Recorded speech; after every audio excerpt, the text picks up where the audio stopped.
what's your policies about this election about Donald Trump? You a former working with the city of Richmond about a lot of policies and politics, and you're a council member yourself, so you know a lot of politics. So what's your take on the election? And Well, uh,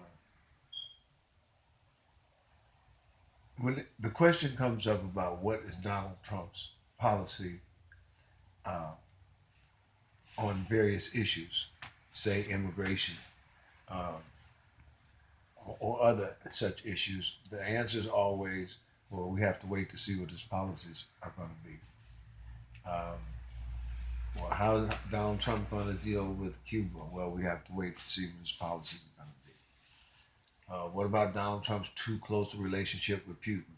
Well, we have to wait to see what his policies are going to be. So at some point, I get to ask the question: so on what basis did you elect this man if you didn't elect him based on his policy? hmm, This was a popularity contest. So that's my views on Trump, as well as the recent claims by the CIA that Russia hacked this election to make it favor Donald Trump because they wanted Donald Trump to win. This was the CIA saying this, and his reply was he doesn't believe it. So how are you going to be president of the United States and you don't believe what the CIA tells you? I think these are legitimate questions. This is L. tell them who you are. Tell the people. L. But who? What do you do? Uh, Community activist, organizer, uh, passionate about people. Okay. We have one soup kitchen that's operating out of one church, and in January we got another one that's going to start on the other side of town. So I'm very proud of that. And humbled to be a part of it.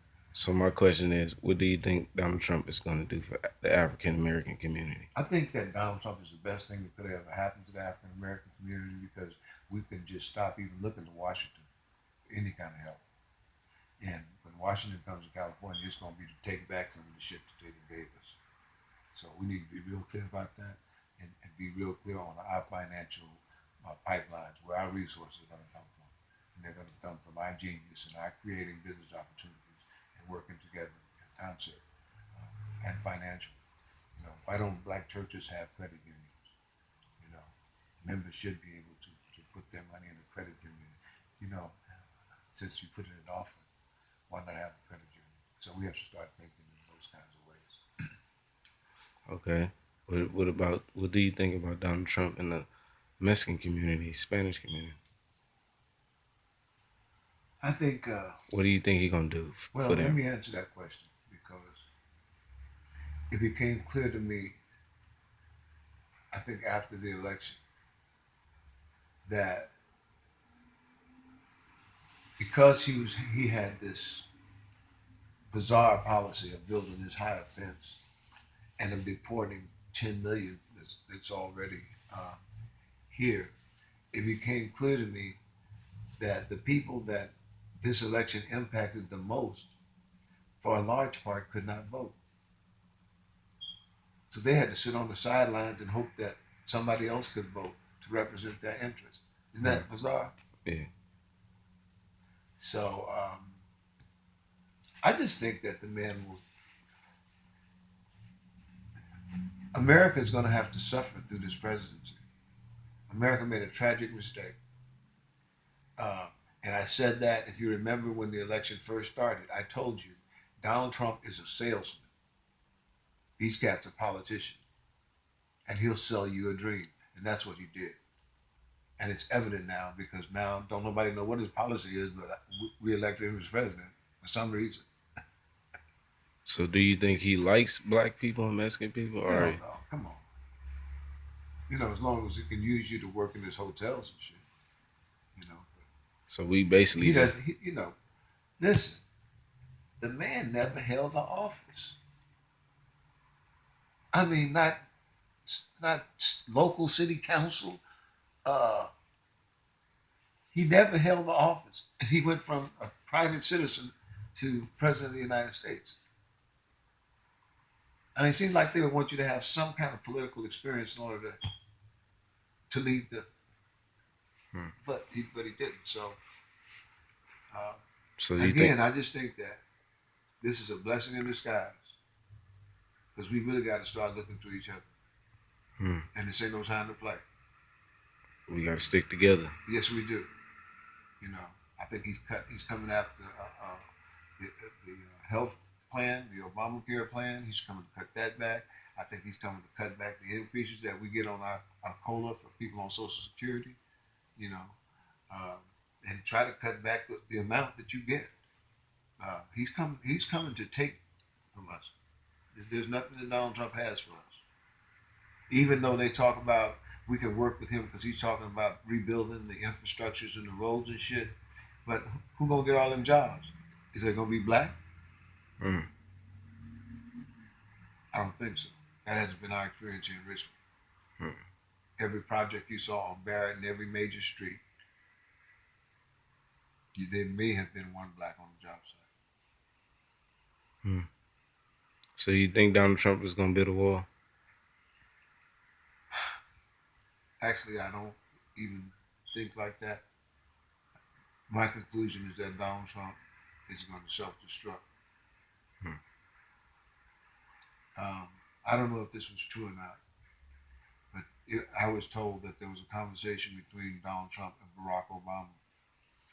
And Barack told him, you know, Donald, you're used to having people work for you, and you tell them what to do and they do this. He said, but now you work for the people, and they tell you what to do, and they can fire you. So I think that was a sobering adjustment, and continues to be one of the things that he has to overcome, because he has that I'll tell you to jump and I'll tell you how high kind of personality. And that doesn't work well in politics because it's all about negotiation. So anyway, that's what's happening. Again, there is one other measure that I want people to be aware of.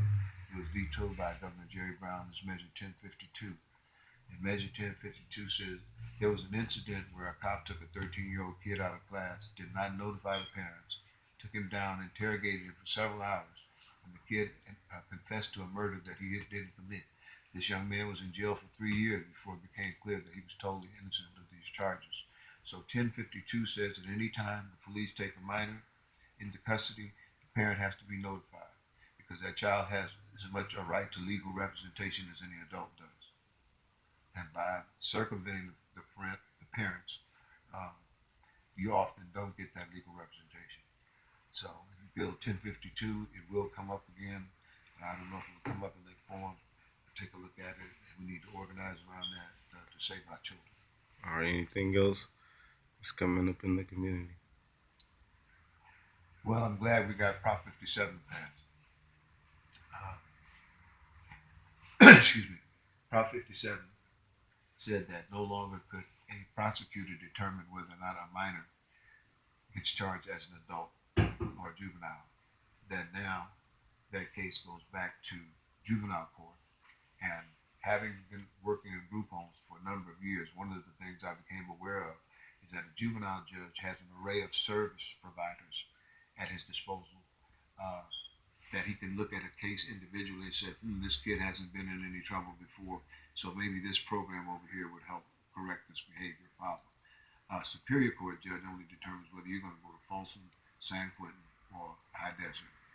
So it's more appropriate for it to be looked at in juvenile court. And if that judge determines that their child should be tried as an adult, then that's a different thing. Okay. So you think City of Richmond making strides towards the excellent? You are councilman. I'm not a councilman. So I mean, not a councilman, but you do put a lot of emphasis on the stuff you. I'm an activist. Activist. Yeah, there we go. Yeah, and an organizer. But they want you to be a councilman. No, I don't even say that. No. I don't know that to be true. And I wouldn't. I don't have time. Okay. When you ask me about the city of Richmond, I think the city of Richmond has a lot of challenges. They had a town hall meeting recently that I attended, and it was interesting. But they they do take note that there is no representation of young people at these meetings. And it's the young people that are most impacted, by bad police policies, by bad court policies. And they need to come and speak up, and they're not. So, Chinese used to have a saying, no participation, no opinion.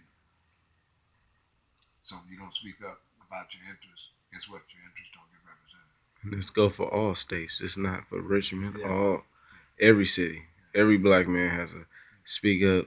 We have to be at these meetings. We the ones that put the rules and stuff in these communities of what we want. We just got to show up. If we don't show up, black people don't show up. You know, Spanish people show up. They show up in packs. Like you wonder why we don't have stuff in our communities because we don't want to show up. Y'all talk about it, but y'all want to be about it.